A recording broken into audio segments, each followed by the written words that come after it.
وأدعو ربي عسى ألا أكون بدعاء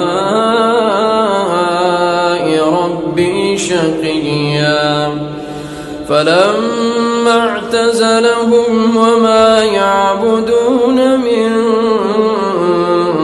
دون الله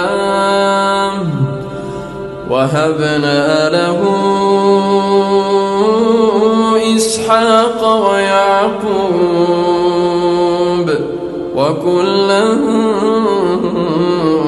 جعلنا نبيا ووهبنا لهم من رحمتنا وجعلنا لهم لسان صدق عليا.